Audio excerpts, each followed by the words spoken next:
আমাদের এই অস্থায়ী অনুষ্ঠান মঞ্চে আসার জন্য আমি অনুরোধ করছি বিয়াপুর সার্বজনীন জগন্নাথ পূজা কমিটির সম্পাদক মাননীয় বিকাশ সাহেব মহাশয়কে আমাদের এই আজকের অনুষ্ঠানে অস্থায়ী মঞ্চে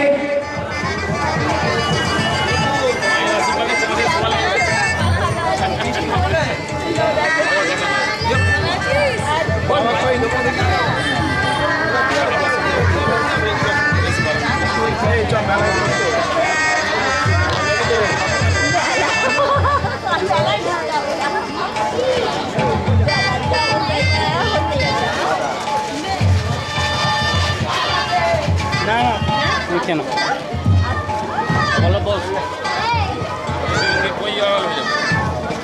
কাকে এই পোর্শনটা কি এই পোর্শন দেখো আচ্ছা বসে স্যার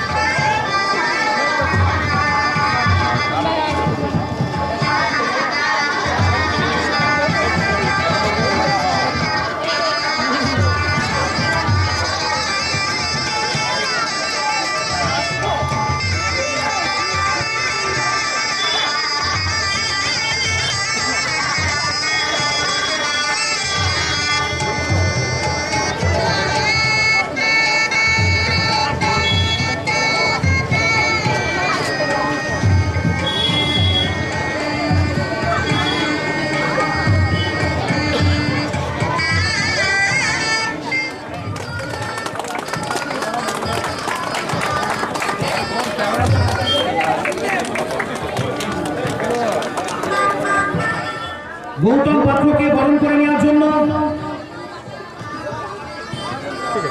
ঠিক আছে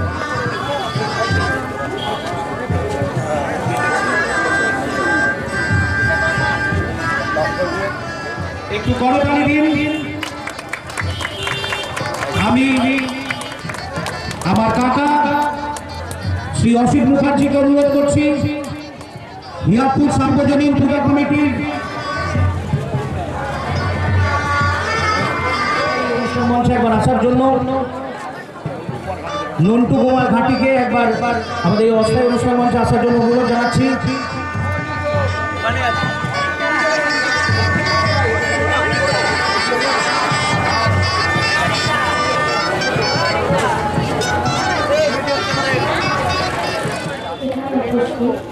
মাননীয় স্যারদের আমার প্রণামী প্রত্যেক দর্শনার্থীদেরকে আমার প্রণাম ছোট শুভেচ্ছা ভালোবাসা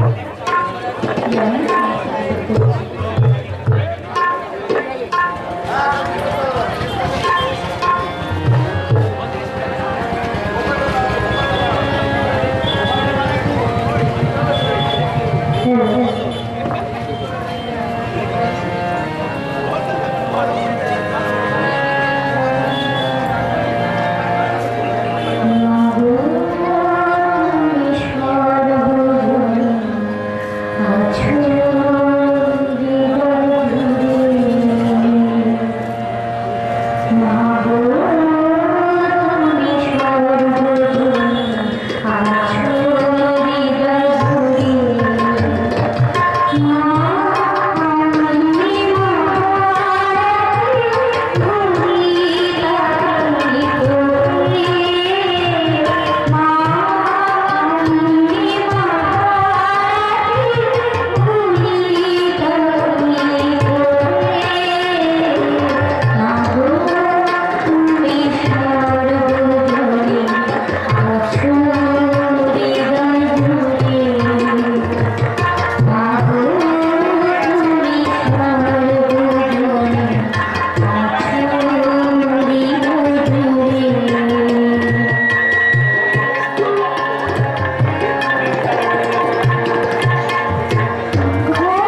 হৃদয় জুড়ে।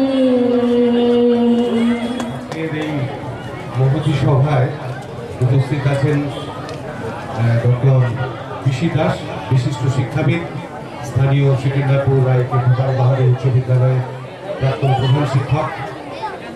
আমি সরাসরি ওনার ছাত্র নই, তবু আমি মনে করি আমি ওনারই ছাত্র। ওনার পাশে বসে ওনার সঙ্গে সুপরামর্শ নিয়ে আমি পথ চলি।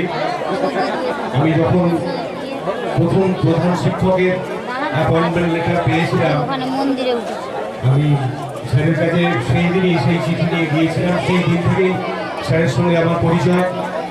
তারও আগে লেখক পিসি দাসের সঙ্গে পরিচয় হয়েছিল।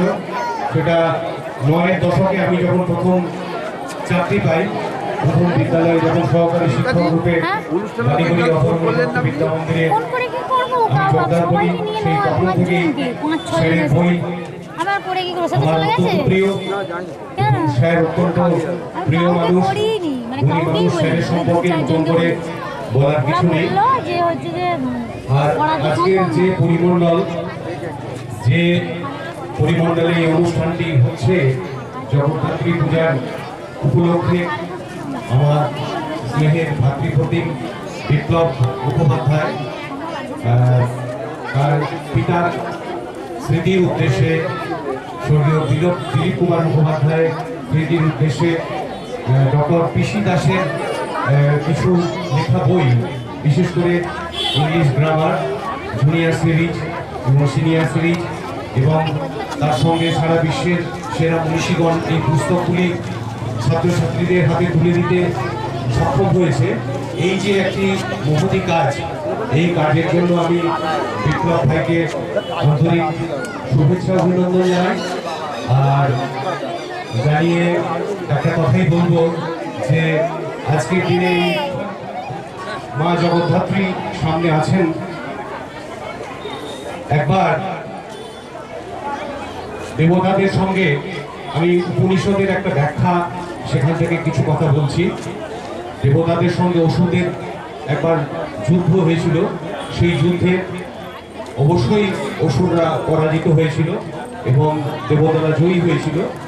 সেই জয়লাভটা অবশ্যই ব্রহ্মশক্তি, মানে ব্রহ্মশক্তি মাধ্যমেই সেই জয়লাভ হয়েছিল, সেটা কিন্তু দেবতারা বিস্মৃত হয়েছিল। যাই হোক, সেই সময় দেবতারা অত্যন্ত অহংকারে মত্ত হয়ে গেল। আর এমন সময় ব্রহ্মা করলেন কি, দেবী লক্ষ্মীকে নির্দেশ দিলেন যে আপনি একজন কুমারী বালিকা সেজে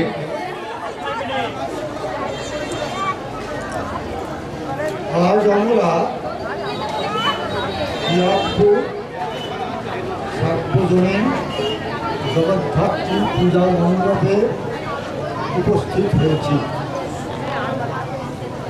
এই জগদ্ধাত্রী দেবীর পূজা আরাধনা, জগদ্ধাত্রী মানে কি? যিনি জগৎকে ধারণ করে আছেন সেই দেবী। আমরা চণ্ডীকে, শ্রী চণ্ডীকে শুনেছি, যা দেবী সর্বভূতেষু মাতৃরূপেণ সংস্থিতা। নমস্তস্যৈ নমস্তস্যৈ নমস্তস্যৈ নমো নমঃ। অর্থাৎ যে দেবী মাতৃরূপে উপস্থিত হয়েছে, যাকে আমরা আজকে আরাধনা করছি। তো আজকে অনুষ্ঠানে আরেকটি সংযোজন করেছে আমার প্রাক্তন ছাত্র বিপ্লব মুখার্জি। সে নিজেও এখন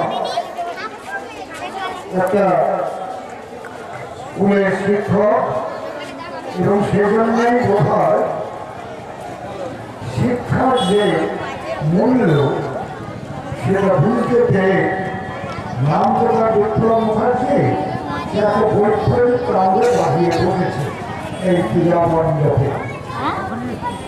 আমরা জানি দান বিশেষত তিন ধরনের: অন্নদান, বস্ত্রদান আর বাবা ওখানে নেই, বিদ্যাদান। পরে নিয়ে যাবে। আর হয়েই গেছে আজকে। তো অন্নদানকে অত তাৎক্ষণিক প্রয়োজনে আজকে অন্ন খেলাম, পরের দিন হজম হয়ে যায়। বস্ত্রদান নিশ্চয়ই আবশ্যিক, কিন্তু সেটাও সেই বস্ত্র 1 বছরে ছেড়ে গেল। কিন্তু বিদ্যাদানটা কিরকম? সেই দান একজন যে শিক্ষার্থী তাকে প্রকৃত মানুষ করে তোলে, সেটা সারা জীবনের শিক্ষা।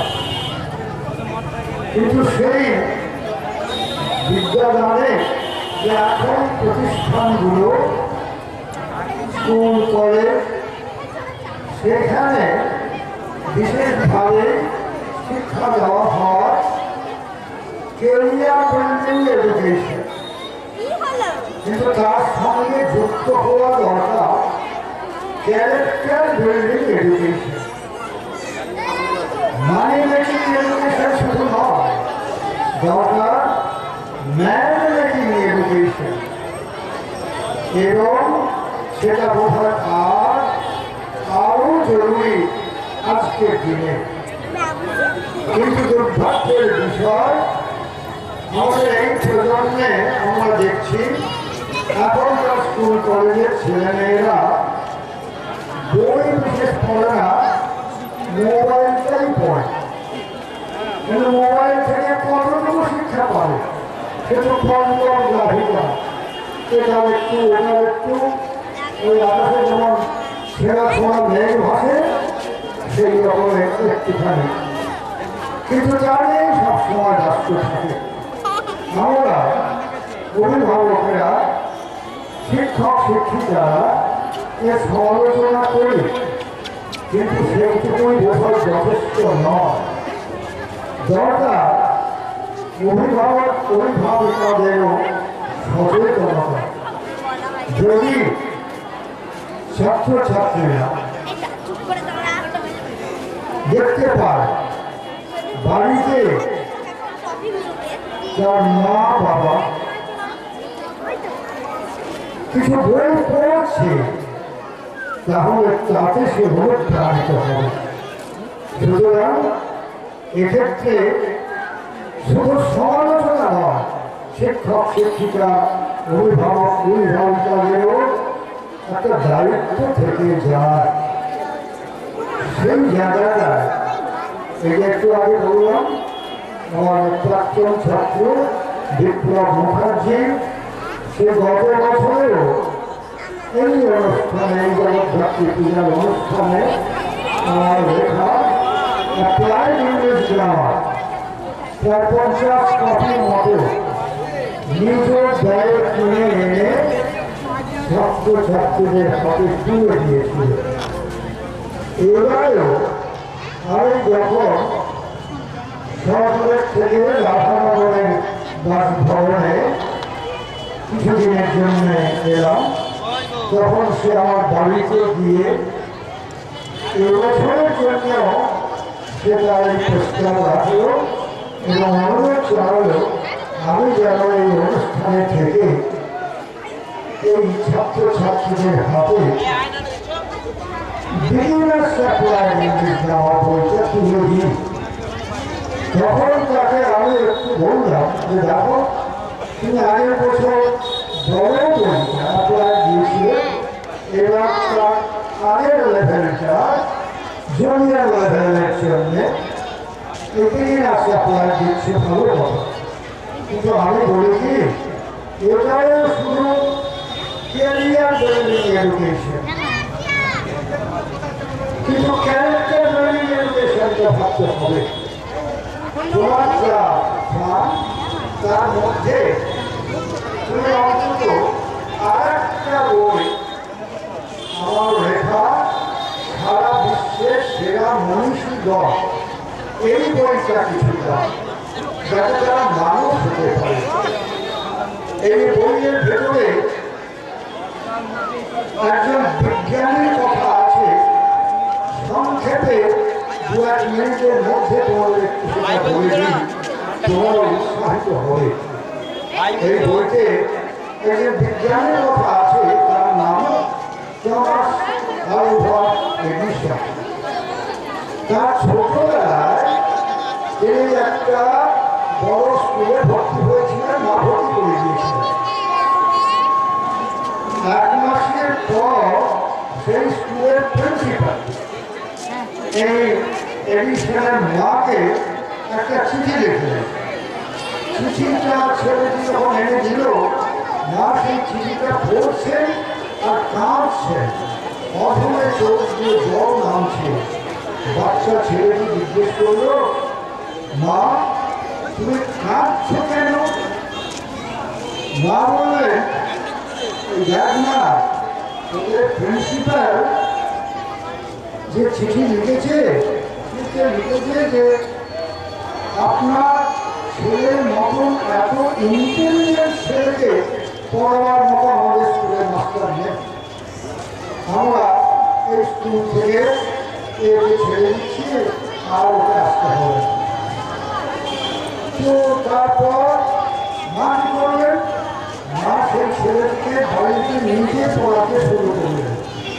পরে সেই টমাস আলভা এডিসন এত বিখ্যাত বিজ্ঞানী হলেন, আমরা জানো কিনা জানি না, বিজ্ঞানের ইতিহাসে সবচেয়ে বেশি আবিষ্কার করেছেন যে বিজ্ঞানী, তার নাম টমাস আলভা এডিসন।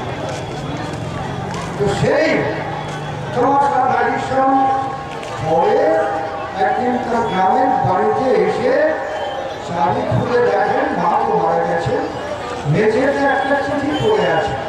চিঠিটা তুলে নিয়ে তিনি পড়ে দেখেন, সে চিঠিতে কি লেখা আছে?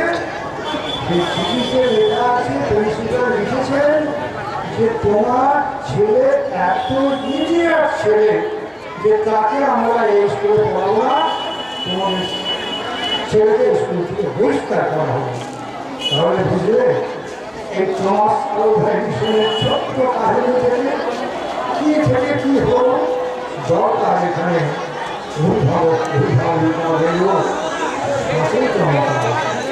আর সেই সব আরো অনেক সাহিত্যিক, শিল্পী, বিজ্ঞানী বিভিন্ন দিক থেকে হেলেন কেলার অন্ধ, তিনি কি করে সারা বিশ্বে একজন বিখ্যাত মানুষ হলেন। এইরকম সব কাহিনী পাবে এই সারা বিশ্বের সেরা মানুষ বলিতে। এই জন্যই আমি বিপ্লবকে বলেছিলাম, তুমি যখন তোমার সীমিত সামর্থ্যে তোমার নিজের জায়গাতেও একটা শিক্ষা বিপ্লব আনতে চাইছ, তখন ওই শুধু ক্যারিয়ার বিল্ডিং নয়, তার সঙ্গে ক্যারেক্টার বিল্ডিং এর কিছু বই হয়। আজকে বললাম যে সেই রকম বই এনেছে, একদিকে বিনা সরকার, আরেকদিকে সারা বিশ্বের সেরা মনীষী দল। এই দুটির থেকে একদিকে যেটা আমরা বেশি ভাবি শুধু মানি মেকিং এডুকেশনের জন্য চলছে, কিন্তু তার সঙ্গে ম্যান মেকিং এডুকেশন যেটা আরো জরুরি, এই দুটো সিনথেসিস বা সমন্বয় হওয়া দরকার। সেই চেষ্টাটা এই ছাত্র সিংহভাবন ছাত্র বিপ্লব করেছে বলে তাকে আমি ধন্যবাদ জানাই। আর এখানে আরো কিছুক্ষণ বিচিত্র অনুষ্ঠান চলবে, আরো একজন তাদের বক্তব্য রাখবেন। সুতরাং আমি আর বেশি সময় নেব না, এখানেই আমার কথা শেষ করছি।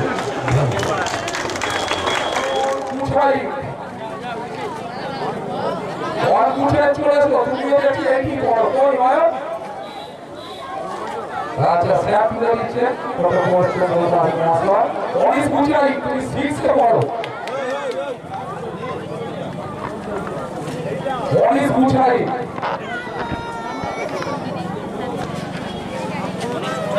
অনেক আসো আচ্ছা অনেক নেই মানে স্নেহা সিং চলেছো 7 এ পড়ে স্নেহা সিং এটি পাল অতিথি পাল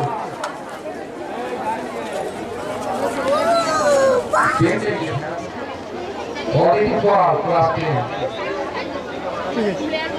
পৌলমী সামন্ত 7 এ পড়ে নবপতাকের নাম আছে পৌলমী সামন্ত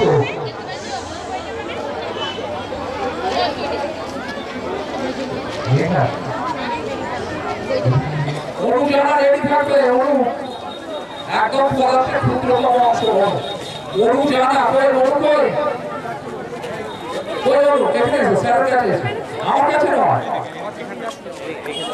ওদিকে মুখটা ঘোরা ছবি উঠছে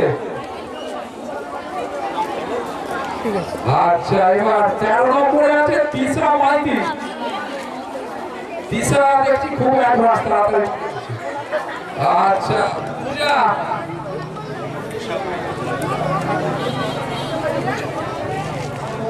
না হওয়ার ফলে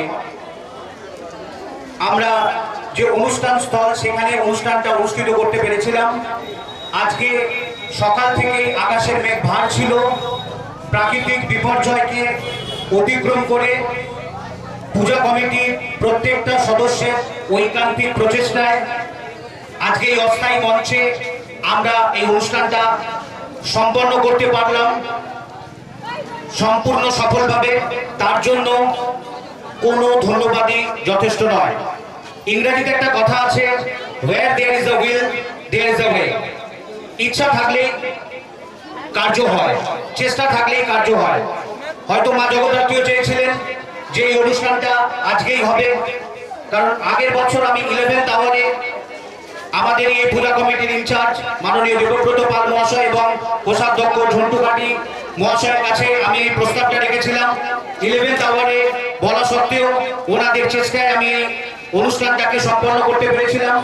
এই বছর প্রথম থেকেই ওনারা আমার সাথে যোগাযোগ করেন এবং আমার প্রবল ইচ্ছা ছিল যে আমি এই অনুষ্ঠানটা চালিয়ে যাব।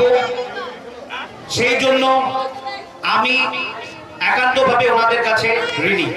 দ্বিতীয়ত, গত বছর আমি স্যারের কাছে গিয়েছিলাম, স্যার মিন্স ডক্টর পিসি চন্দ্র দাস, পরেশ চন্দ্র দাস, পিসি দাস। ওনাকে আমি প্রস্তাবটা দিয়েছিলাম যে স্যার আমি আপনার ব্যাকরণের যে বই অর্থাৎ গ্রামার বুক সেটা আমি স্টুডেন্টদেরকে বিতরণ করতে চাই। কার নামে? না আমার স্বর্গীয় পিতা দিলীপ মুখার্জির নামে। আপনারা প্রত্যেকেই হয়তো চেনেন, যারা এখানে বয়োজ্যেষ্ঠ মানুষ আছেন দিলীপ মুখার্জিকে হয়তো প্রত্যেকেই চেনেন। এবার প্রশ্ন ছিল কেন অ্যাপ্লাইড ইংলিশ গ্রামারে দিচ্ছি, বাজারে তো অনেক বই আছে। এইখানে এই মঞ্চে আপনারা হয়তো জানেন না, ডক্টর পিসি দাস ইংরাজির শিক্ষাবিদ, শ্রদ্ধেয় মাননীয় পীযূষ কান্তি হাজরা মহাশয় ইংরাজি সাহিত্যের শিক্ষাবিদ, আমার ভাতৃপ্রতিম গৌতম পাত্র যে এইমাত্র খুব সুন্দর বক্তব্য রাখলো পূজা কমিটির সভাপতি, সেও কিন্তু ইংরাজির শিক্ষাবিদ। এবং ঘটনাচক্রে আমার বন্ধু সৌমেন খাঁ, সেও কিন্তু ইংরাজিরই শিক্ষাবিদ। এবং আমিও কিন্তু ইংরাজির বিষয় এবং সাহিত্যেরই শিক্ষাবিদ। আমি অনুধাবন করেছিলাম যে ইংরাজি ভাষার যে প্রচলন সেইটা কিন্তু করতে হবে গ্রাসরুট লেভেল থেকে। এখানে অনেক ব্যাঙের ছাতার মতো ইংরাজি মিডিয়াম স্কুল অর্থাৎ ইংলিশ মিডিয়াম স্কুল গড়ে উঠেছে, যেটা এখন নিড অফ দ্য আওয়ার। ইংরাজি একটা পপুলার ল্যাঙ্গুয়েজ, একটা ওয়ার্ল্ড ওয়াইড ল্যাঙ্গুয়েজ। সেই ল্যাঙ্গুয়েজটাকে আমরা যদি ইগনোর করতে থাকি আমাদের কিন্তু সমূহ বিপদ। একটা সাধারণ বাক্য রচনা বা ট্রান্সলেশন যেটা আমরা করতে দিই সেটাও বাচ্চারা করতে পারে না। অ্যাপ্লাইড ইংলিশ গ্রামারের যে গুরুত্ব সেটা আমি অনুধাবন করেছিলাম বলে আমি চেয়েছিলাম যে আমার এলাকার যে সকল ছাত্রছাত্রী আছে তারা এই বইটাকে পড়ুক এবং সেই বইটাকে তাদের জীবন সঙ্গী করে